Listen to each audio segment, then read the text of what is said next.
అందరికీ praise Lord. ఈరోజు మనము one of the great judge in the Bible Joshua గారి గురించి తెలుసుకోబోతున్నాము. సో ముందు ఇంట్రడక్షన్ వచ్చేసేసి యెహోషువ గ్రంథము 1వ అధ్యాయం 1 నుండి 3 వచనాలు చదువుతాము.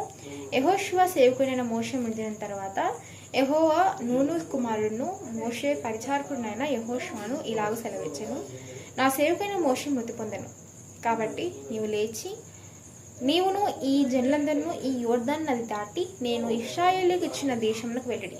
నేను మోషేతో చెప్పినట్లు మీరు అడుగుపెట్టు ప్రతి స్థలమును మీకు ఇచ్చిస్తున్నాను నేను. సో ఇక్కడ మనకి టూ విషయాలు అయితే బాగా అర్థమవుతున్నాయి. ఒకటి, మోషే మృతి పొందిన తర్వాత ఇశ్రాయేలు నడిపించింది యెహోషువ గారు. అదేవిధంగా యెహోషువ గారి తండ్రి పేరు నూను అనమాట. సో యెహోషువ గారి అసలు పేరు వచ్చేసేసి హోషయ. మోషే గారి అభిషేకం పొందిన తర్వాత దేవుడి చేత అభిషేకం పొందిన తర్వాత హోషియా యెహోషువగా పేరు మార్చుకున్నారనమాట. సో క్వాలిటీస్ ఇన్ జాషువా: మంచి నాయకుడు, గ్రేట్ లీడర్, మంచి పరిచారకుడు, good servant of Lord as well as for Moses. మోషేకి మరియు దేవుడికి ఎప్పుడు మంచి పరిచారకుడుగా ఉండేవాడు అనమాట. తర్వాత మంచి పరాక్రమశాలి, యుద్ధవీరుడు, మంచి నైపుణ్యం, యుద్ధంలో నైపుణ్యం గలవాడు, కత్తి పదును గలవాడు, చాలా మంచి యుద్ధవీరుడు. అదేవిధంగా భక్తిపరుడు, ప్రార్థనాపరుడు.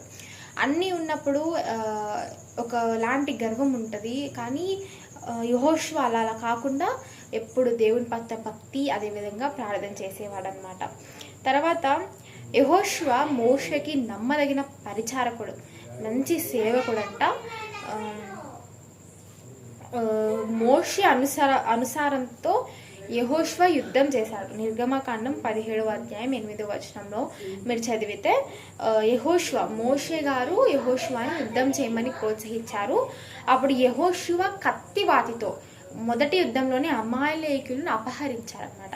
చాలా ఈజీగా ఓడించేశారు. అది దేవుని శక్తి వలన మరి ఓడించేశారనమాట. తర్వాత మోషే గారి ముందే మరి యెహోషువ గారు ఇశ్రాయేల్ ప్రజలను వాగ్దానం, పాలు తేనెలు ప్రవహించే దేశంలో, వాగ్దానం చేసే దేశంలో నడిపించారనమాట.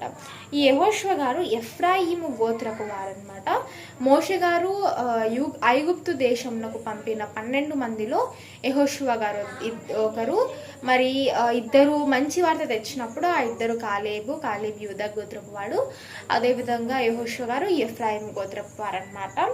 ఈ విధంగా ఎప్పుడంటే మోషే గారు ఎందుకు ఇశ్రాయేల్ ప్రజల్ని ఐగుప్తు నుండి వాగ్దాన దేశానికి పంపిలేదంటే, సంఖ్యాకాండం 20వ అధ్యాయంలో ఉంటుంది, సీను అరణ్యంలో మెరీబయల యొద్ద చూపిన అవిధేయత, అహరోను మరియు మోషే అవిధేయత చూపడం వల్ల వాళ్ళు అటువంటి ధన్యతను కోల్పోయారనమాట.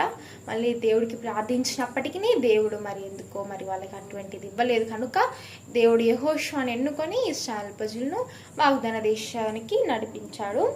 తర్వాత యెహోషువ సంఖ్యాకాండము 13వ అధ్యాయము 14 వచనాల్లో మరి మాట్లాడతాడు.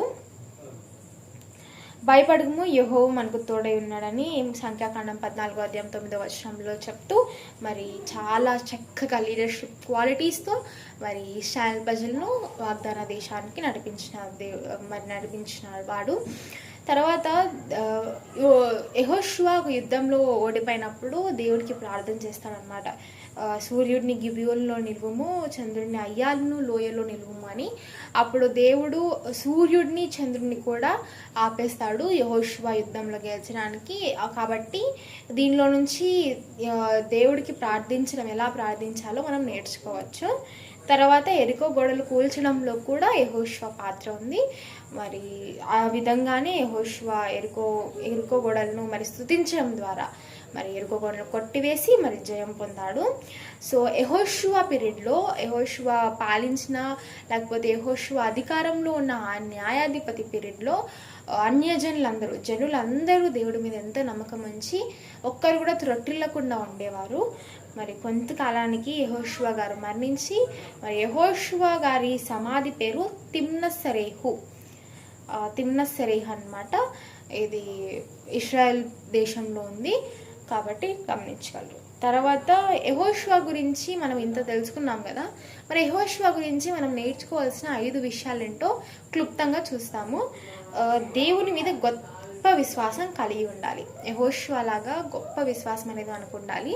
మనం ఎంత నిరుత్సాహపడినా దేవుడి మీద ఎప్పుడు విశ్వాసం ఉంటే ఖచ్చితంగా దేవుడు జయాన్నిచ్చే దేవుడు. తర్వాత దేవుడు చెప్పిన మాటను శిరస వహించాలి. చాలామంది దేవుడు చెప్పే మాటల కన్నా వాళ్ళ సొంత ఆలోచనల మీద ఎక్కువ నమ్మకం పెట్టుకుంటారు. అలా కాకుండా దేవుడిచ్చిన మాటలను నెరవేర్చి అనుసరిస్తే ఖచ్చితంగా విజయాన్ని పొందుకుంటారు. తర్వాత నమ్మదగిన పరిచారకుల వలె ఉండాలి. సో మనము ఆల్రెడీ విన్న దాంట్లో యెహోషువ మోషేకి, అదేవిధంగా దేవుడికి మంచి పరిచారకుడు, మంచి సర్వెంట్, గుడ్ సర్వెంట్. సో మంచి సర్వెంట్గా మనం అయితే ఉండాలి. అప్పుడు దేవుడు మనల్ని ఆశీర్వదిస్తాడనేది ఇక్కడ జరుగుతుంది. తర్వాత నిరంతరం ప్రార్థన చేసేవాడు. మనకి అన్నీ ఉన్నాయిలే అని దేవుడు వాగ్దానం చేశాడు, మనం ప్రార్థన చేయాల్సిన అవసరం లేదు అని చాలామంది అనుకుంటారు. అలా కాకుండా నిరంతరం ప్రార్థన చేస్తే ఖచ్చితంగా ఫలితం దొరుకుతుంది.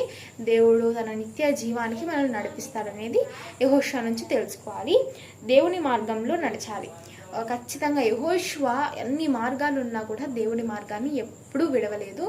దేవుడి మార్గాన్ని తన మార్గంగా చేసుకొని తన దేవుడి బాటలోనే నడిచాడు. దేవుడి మార్గంలో నడిచి గొప్ప విజయాన్ని పొంది మంచి న్యాయాధిపతిగా ఇశ్రాయేల్ ప్రజలను ఐగుప్తు దేశంలో నడిపించాడు. కాబట్టి అంత మంచి గొప్ప నాయకుడిగా యెహోషువ పేరు పొందాడు.